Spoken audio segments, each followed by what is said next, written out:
Hello दोस्तों, आज हमारा टॉपिक है कि हम हर महीने कुछ ना कुछ ईएमआई देते हैं। तो क्या होता है कि हर साल अपना इंक्रीमेंट होता है पर ईएमआई वही की वही बनी रहती है। तो आज हमारा इसी बात पर टॉपिक है, जो एक्स्ट्रा अमाउंट अपने पास आ रहा है, चाहे कहीं से भी आ रहा हो, सैलरी के रूप में या कोई बिजनेस के रूप में, तो उसका या तो एसआईपी करवाएं या ईएमआई करवाएं, क्या करवाएं, कन्फ्यूजन रहता है। तो आज इस को हम सॉर्ट आउट करते हैं। चलिए शुरू करते हैं। देखिए, इसमें दो तरह की चीज़ होती है।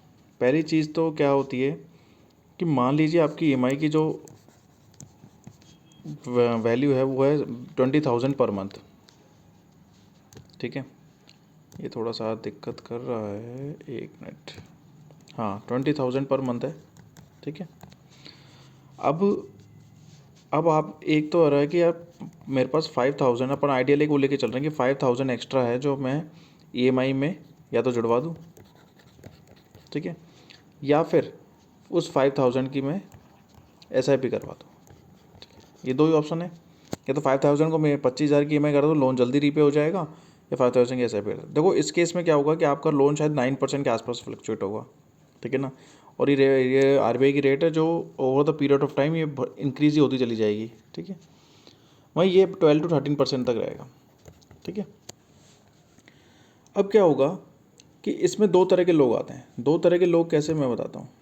दो तरह के लोग ऐसे कि मान लीजिए कि आप है सैलरीड क्लास, ठीक है, और एक मैं पर्सन लेता हूँ वो है बिजनेस क्लास, जो मतलब बिजनेसमैन है।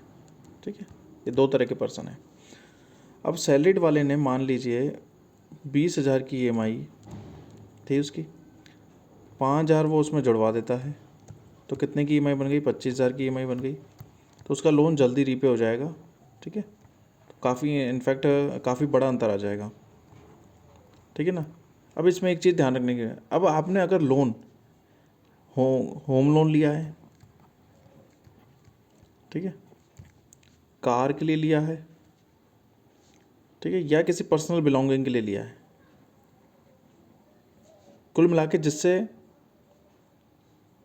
अपन को कुछ इनकम नहीं हो रही है, तो उस केस में क्या होगा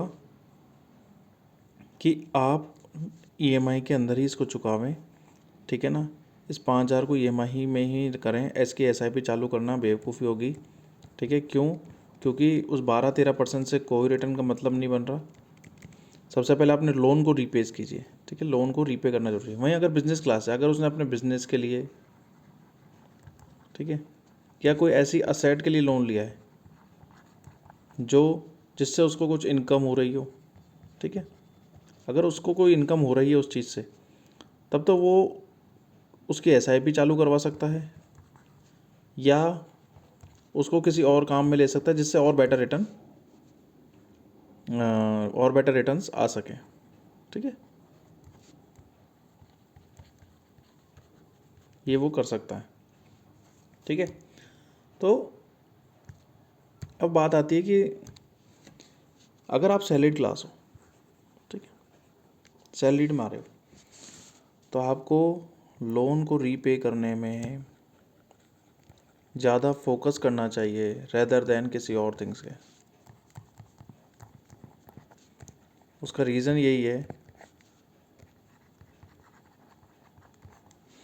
कि क्योंकि लोन को अगर आप रीपे कर दोगे ना, तो आप ज़्यादा वेल्थियर कहलाओगे बजाय उसकी एसआईपी करने से। ज़्यादा वेल्थियर रहोगे। ठीक है, और रही बात, अगर आपको लगता है कि नहीं मुझे तो 2-3% बहुत ज़्यादा होता है, 20 साल में रिकॉर्ड होता है, ठीक है ना, 20 साल में मतलब काफ़ी कुछ हो जाता है, कि मतलब 2-3% बहुत होते हैं। तो मैं एक बात बता दूँ आपको, लाइफ है ना किस तरह होती है, लाइफ देखो किस तरह होती है, मैं दिखाता हूँ। लाइफ इस तरह होती है, ठीक है ना। आज आपके पास नौकरी है तो आप यहाँ खड़े हो।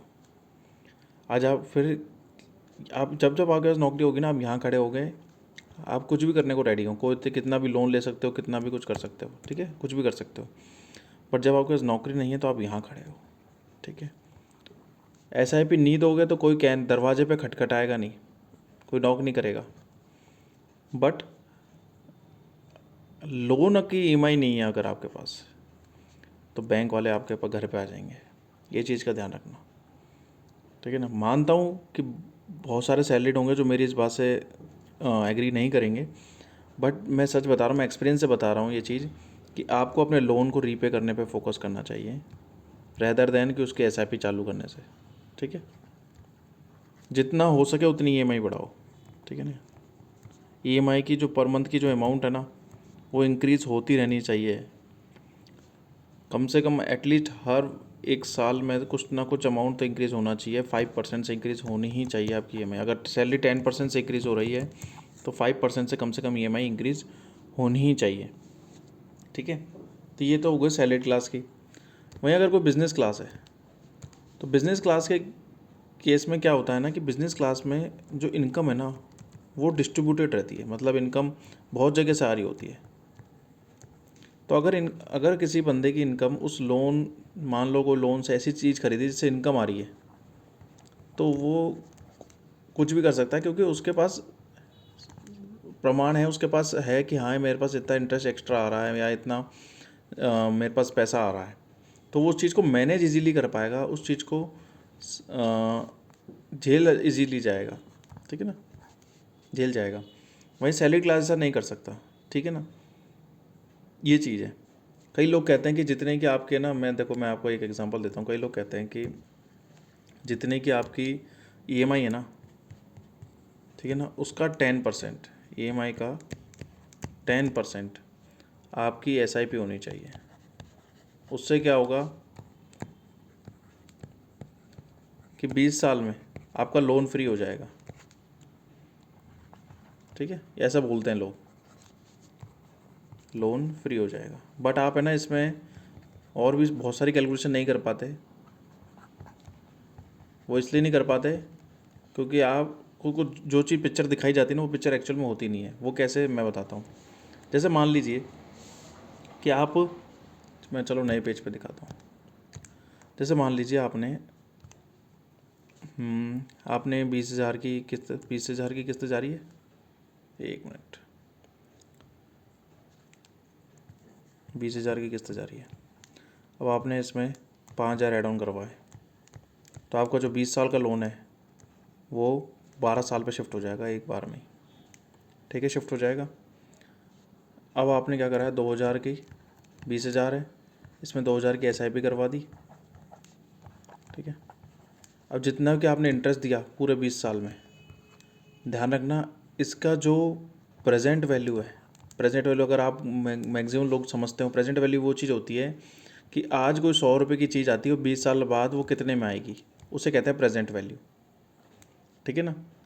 तो अगर मैं लगाऊँ, अगर एफडी का रेट भी लेके चलें तो 6% आएगा, तो 72/6 कितना होता है, 6 कम 6 12, यानी कि कितना होता है 12%। मतलब 12 सालों में पैसा डबल होगा, 6% से पकड़े तो 12 12 2 24, लगभग कोई चीज़ अगर आज 200 रुपये की है ना, 20 साल बाद वो आज 100 रुपये की है। ठीक इंटरेस्ट के साथ भी ऐसा ही है। अगर इंटरेस्ट जो अपन को 20 साल बाद मिल रहा है ना, कंपाउंडेड एसआईपी का जो अमाउंट है, वो 20 साल बाद मान लो सपोज करो 20 लाख के 20 लाख ही मिल गए, ठीक है। तो ये 20 लाख आपको 20 साल की उम्र में मिले हैं, 20 साल आपने एसआईपी चुकाई है तब मिले हैं। ध्यान रखना है इस चीज़ को, ठीक है। इस चीज़ को ध्यान रखना कि 20 लाख 20 साल आपने चुकाई है, तो आज 20 साल बाद की डेट है ये जिस समय आपको ये पैसा मिल रहा है, ठीक है। और आज की अगर मैं बात करूँ तो आज के हिसाब से तो ये कितना हो गया, लगभग 10 lakhs मान लो, ठीक है, 10 lakhs हो गए। तो आपकी प्रेजेंट वैल्यू तो भाई बहुत कम हो गई,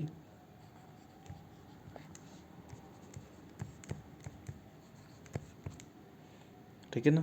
इस चीज़ का ध्यान रखो, ठीक है। अभी तो मैं चलता हूँ। बाकी आप मेरे को बताना कि आप अपने ईएमआई के साथ क्या करते हैं। मेरे कमेंट सेक्शन में बताना कि ईएमआई के अंदर ऐड ऑन करवाते हैं या अलग से एसआईपी चालू करवाते हैं, ठीक है। वीडियो कैसी लगी बताना ज़रूर, और मेरी बात मानिए, ईएमआई में ही ऐड ऑन करवा लीजिए, ठीक है। एसआईपी में मत पड़िए। सबसे पहले एक कहावत है अपने वेदों में कि कर्ज मुक्ति पहले, उसके बाद दूसरी चीज़, ठीक है ना। तो कर्ज मुक्ति बनिए, कर्ज मुक्त बनिए, लोन फ्री लाइफ जिए। पैसा कम होगा चलेगा, पर लोन फ्री जियोगे ना, ज़्यादा लंबा जियोगे, ज़्यादा अच्छा जियोगे। ये बात ध्यान रखना हमेशा, क्योंकि अपन मिडिल क्लास जो सोच है ना, उसको चेंज करना मुश्किल है। तो आप इसी फॉर्मूले से चल सकते हो। Thank you very much.